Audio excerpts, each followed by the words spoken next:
So I'm live on YouTube now, going live on Facebook and Instagram. Let me see if everything is working as planned. Just 1 second for YouTube where we're already live. Facebook's going live perfect. And now we're gonna also have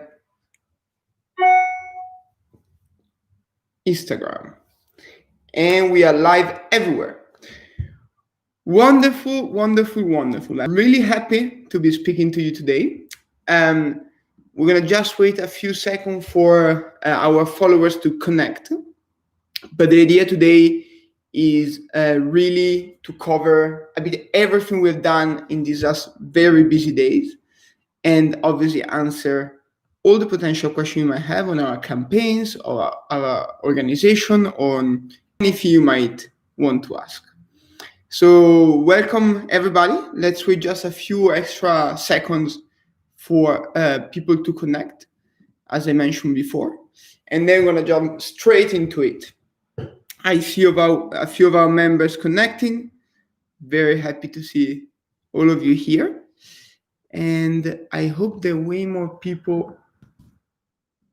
Okay, perfect. Now I'm also adding Facebook Live. I think that we are live on every social media. Perfect. I think we're ready to start. Today, my goal for today is to give you a quick recap of where we're standing with now and with our campaigns, and then obviously answer any question you might have for us. So let's jump into it. As you know, these days are very, very intense for now, because we have just give us two really strong push to two campaigns that we're running. Let me quickly cover them so we are all on the same page. The first one is our campaign for Hong Kong. As you might have seen in the news, Hong Kong is going through very tough times. I mean, this is not a news. It's many years that the freedoms and democracy of Hong Kong are under attack. But what we have noticed in the last month is a sharp deterioration of the basic fundamental rights of the city. And on the 1st of July, the Chinese government and the Hong Kong government decided to basically create and instaurate this new national security law in the territory that basically stop Hong Kong from halt all freedoms and rights, civil rights in Hong Kong, similarly to mainland China. So Hong Kong used to be this special autonomous region with more rights and more freedom than mainland China. Starting from the 1st of July, this is not the case anymore. Hong Kong, despite the fact that still has a capitalist economy and a few differences, but the main pillars of freedom, such as political freedom, freedom of speech, the ability to criticize the government, all of this has been removed by the national security law that is now in place, and the change in the territory is already incredible. We have seen many activists being completely silenced. There have been a lot of arrests. Even people that were supposed to hold events with now about Hong Kong could not speak anymore because of fear of repercussion for them, their family, their loved ones. So there is a completely different situation right now in Hong Kong compared to just a few days ago, a few weeks ago. And this is something where the international community cannot stay silent upon. Us, young activists from all over the world, but also governments, whoever believes that freedom of speech, freedom of political expression, freedom of criticizing the government is supposed to serve you and provide you with public services. If we believe that these are all fundamental freedoms that we should defend, it's time to get active. And that's why we launched just a week ago our campaign that we call the Wave of Freedom. So the idea of bringing the international community together to stand for the rights of Hong Kong and to pressure China through economic sanctions, diplomatic actions to actually withdraw this law and ensure that Hong Kong stay free and democratic at least until 2047. And this is not a random date, but it's actually the date that was agreed between China and the United Kingdom in 1997 when Hong Kong was handed over as a territory to China.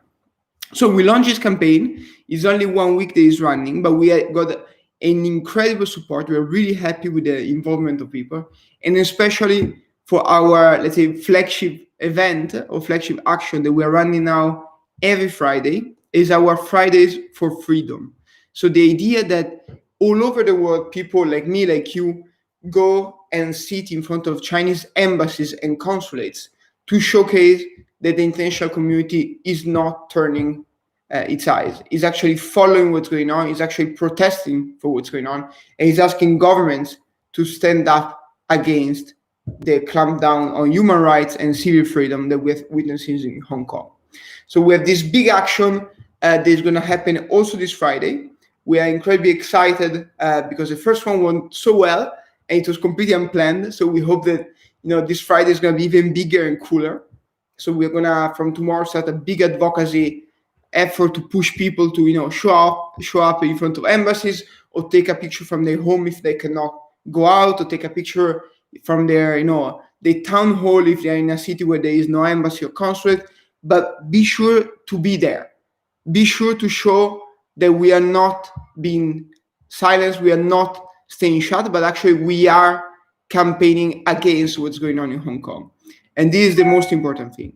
So wherever you are, whatever, if you feel like going out, if you don't feel like going out because of COVID, it's completely fine.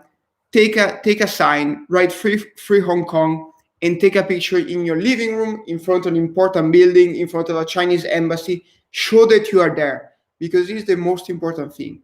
Hong Kongers are desperate, are left alone by the international community. Despite the gigantic efforts, still the law is passed. And it's not the right time to let them down. So we need to be there. And so Friday, I'm personally going to be in Brussels here in Europe, trying to bring my voice in front of the Brussels embassy, where people do it in London, where people do it in Sweden, where people do it in Italy, where people do it in Costa Rica, where people do it in Mexico. So we want you, wherever you are, to take a stance and actually go in front of a Chinese embassy and take a picture if you can. So this is our first campaign I wanted to cover today. For me, something that I really feel close to my heart, because I believe that when there is, such a clear infringement on human rights, international law, and everything we've been, taught to appreciate and value, it's fundamental that we take a stance. So as Hong Kong, as many other crises like Yemen and many others that we mention really often with now, it's time to stand up.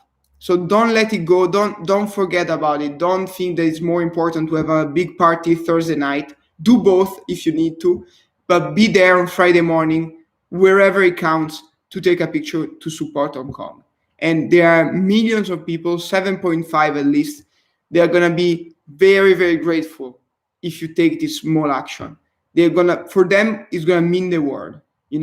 It's crazy how important to feel that there's someone else that care when you are like completely overwhelmed and under the pressure of a power that is 100 times bigger than you.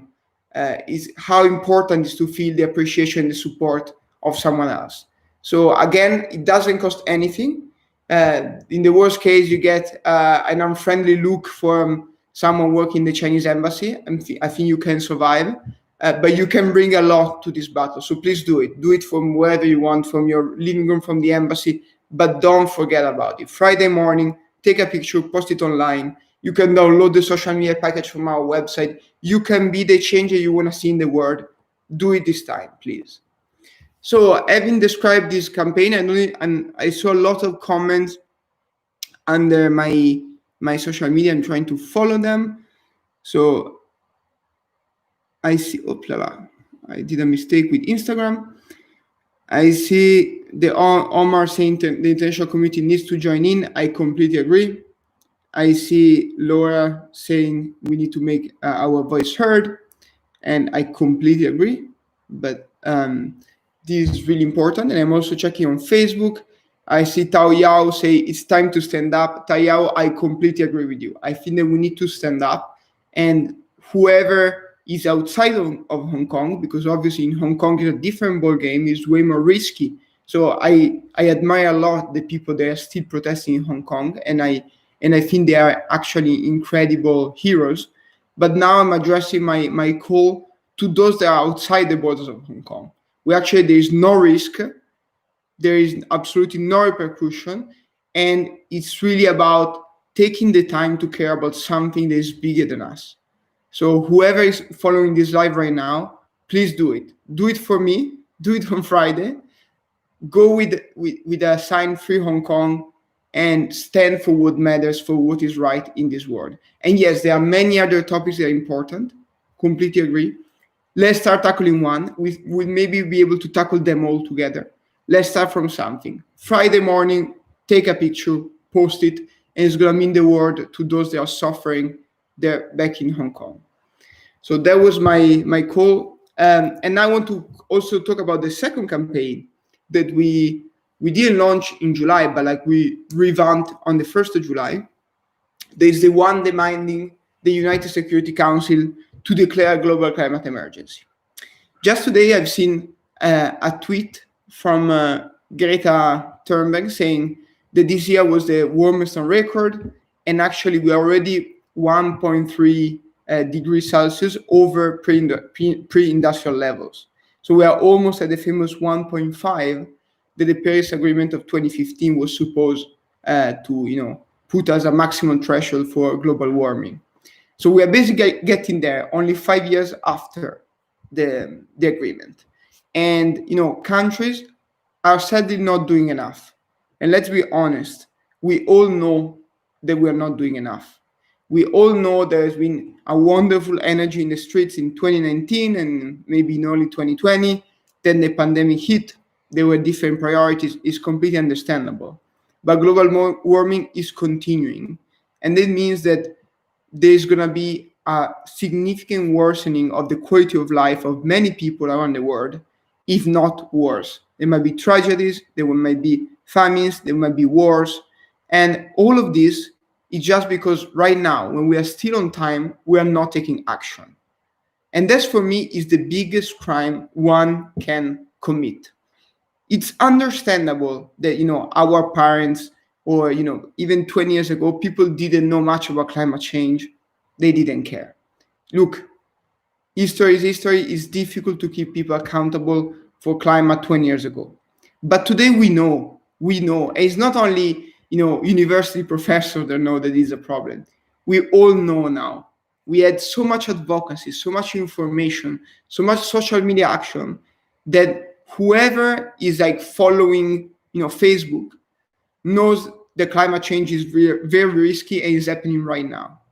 And what we need to do is to hold our government accountable for sacrificing our future and the future of our kids and our beloved ones for other reasons, like, having more profits in some companies, or, simply other priorities that they think are more important for their voters, like, carbon migration and this big topic. They are, honestly, complete bullshit when the future of this planet is in danger. And so what we did is, okay, we understand the governments are not responsive. We understand the governments are not doing enough. So let's step up the game. Let's aim at the big goal. And we understood the United Nations, so the body that basically collect all the nations on this planet, have a council called the Security Council. There is the only body on the planet that can decide basically the destiny of nations. The United Nations Security Council can declare emergency and basically promulgate measures that will force all countries in the world to abide to what they say. And these are normally has been used for, war times, emergency, massacres, genocides. This was what this body was created for. But now we know there is another emergency. They might be even bigger in scale. There is a climate one. And we know that individual countries are either not interested or even not strong enough to do anything about. Because even if you are a really big nation and you stop completely emitting gas or carbon, you're not gonna solve climate change alone if all the others don't fight with you.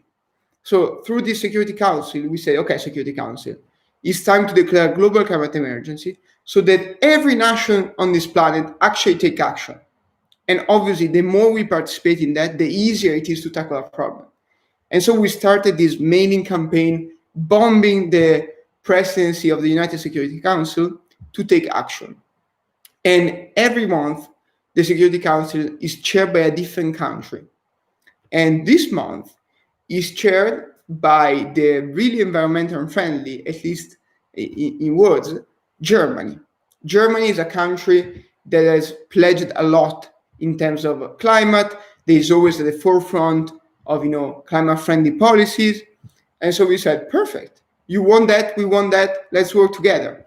And we started basically creating a coalition of politicians that would help us bring this point to Chancellor Merkel, the head of state, the head of the government, to actually table this motion in the United Nations Security Council. However, we have also noticed that actually Germany is not so climate friendly as the country says. For example, it's planned to completely decarbonize its economy by 2038. It will fall very short compared to the Paris Agreement commitment that the country has taken. So, lesson learned. It's very easy when you have to, give big speeches and declarations. It's way more difficult when you actually have to implement it and maybe, constrain your economy for a while or take hard measures that might not be loved by voters. And so we need you once more. Germany is not as friendly as we thought, and we have a team in place, basically working solely to ensure that Germany declares a global climate emergency. And whoever is following us and is actually interested in the climate topic, please join us. Please sign the mailing campaign you find on our website. Please take action, because if we don't do it, who else will do it? Many others are trying, and this is wonderful. But if we are more, if we are stronger, we might actually succeed. So go on our website, sign our petition, and ensure that your beautiful email in German and English reaches the office of Chancellor Merkel, and actually she understands that this is a priority not only for German citizens, not only for German voters, but for everyone walking this planet. That's what matters. Because if not, if we get stuck in our national interest, forget about curbing climate change, forget about stopping COVID, forgetting about giving a strong answer to racism. National interest is not going to solve any of this. It's actually the cause of most of these problems. So we need to think as a people, as a global people. So go on our website, sign the campaign, and again, it really doesn't cost much. This one is 1 minute of your time. The Hong Kong campaign might be 10 minutes of your time, half an hour. This is 1 minute of your time. And you might not know, but maybe your email is going to be the one that the office of the chancellor will print and bring to the chancellor saying, look, they are bombing us. Do you want to do something? Maybe. And so you have the chance yourself to change history. And you're not doing because you're too lazy to go on the website and press a button. I can't believe that. I'm sure that if you're following this live, you're going to go on our website, you're going to press that button, you're going to send an email to Chancellor Merkel asking her to actually respect the commitment that she has taken in front of the people of Germany, of Europe, and of the world to fight climate change. And now she has the power for it. She has still 21 days, 22 days to bring this motion to the UN Security Council. And I don't see a single excuse not to do so. And if you don't see anyone as well, go on the website and do it. So I'm going to now scroll a bit on the comment, because we have many. I saw a wonderful comment from Omar when he said, it's different to have like really nice words, but then actually commit to something. You said it's like me when I go to the gym. Completely understand, Omar. We've all been there. But I think that when we fight climate change is even more important than our body shape. So it's really important that actually when leaders declare something, they actually follow through with it. Especially because they can also not do it. It's not like it's they are forced to declare they're going to fight climate change. There are political leaders, they don't do it. Think about Bolsonaro, think about Trump. They don't do it, and they're still in power, and it's a shame. But there must be people that are happy with that.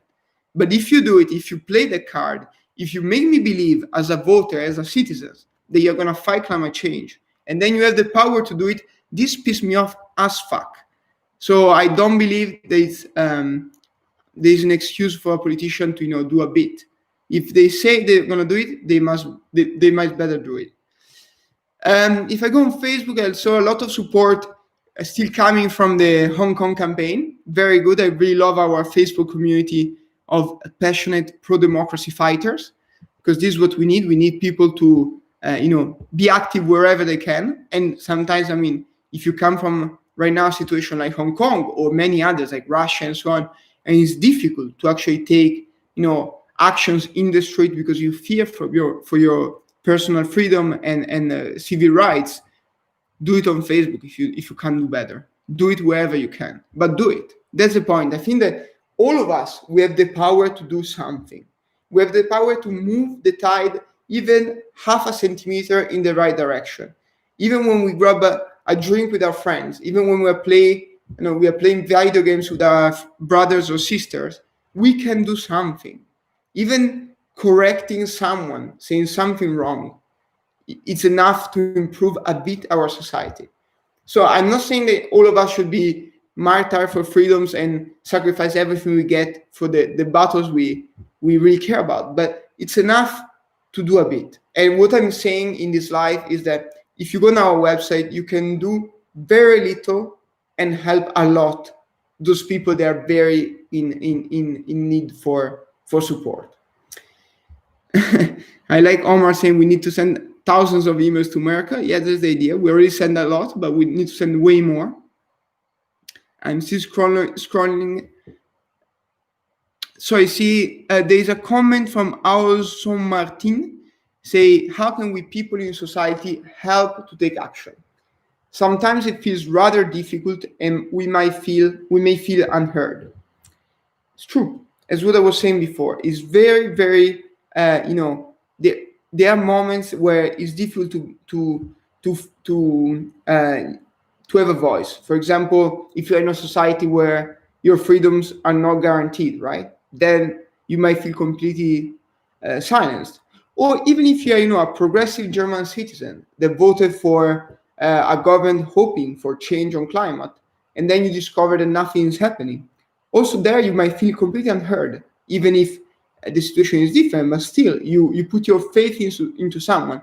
You voted for someone to get something back because you really care about it. It's not happening. And so you feel unheard. Then I have two suggestions if you feel this way. One is, as I said before, take action. It can be with now, it can be with anyone else, but take action. Because if we get used to be unheard, if we get used to believe that we can't impact change, we can't do anything, then history will change. History will stop. History is made of small gestures of brave people taking action and pushing a bit in the right direction. It happened in many different historical moments, and now it's really, really needed. So take a small action on a website, on social media, at a dinner table, but take it, because no one else will take that same action for you. So it's really important you do so. And the other suggestion I have is don't put your faith in people or politicians that betray you. And it's very, very basic, but I know many people that voted for someone and then they were that person, that political party, that movement did not follow through with their action, and this person keep on following and supporting that party. And I think it's a mistake because, again, our voice, our vote, our action are the most important thing we can bring into the life of a society. And if someone doesn't respect them, we should actually take it back. We should actually ensure that our vote and voice is valued. So wherever you feel that, for example, you vote for a political movement and then nothing follow through when these people are in power, be vocal about it. Be extremely vocal about it. And ensure that next time you don't do the same mistake and they regret not to have followed through with what they promised. Because this is actually another way to really affect change. And so I recommend that very much. Sorry, I went a bit on a rant about how to impact change, but I think it's really important because obviously there is no magic recipe, but together we can try. We can really try to change things. And I think that me and all the members of now are trying really hard, but I think that the more the merrier. And so I always invite people to do their best to affect change. So I think that we are half an hour in. I saw a lot of comment of support, but not many questions. So unless there are questions, I will soon go back to my long day of work because we are preparing the march, the protest for Friday morning. So it's kind of an intense time. But I still wanted to give this live address because I think it's really important to keep up with with what we're doing and keep up with the community we're having. And so I'm really happy that so many people participated. I saw the Facebook stream be really wild, but also YouTube and Instagram, everything was really, really participatory. So thank you so much for being here. Thank you so much for standing for Hong Kong. Thank you so much for taking action for the climate. Thank you so much for doing anything that can improve society just a tiny bit. And let's stay in touch. And feel free to message the page or post in the comments if you have any other question, and we're going to pick it up during the day. Thank you so much.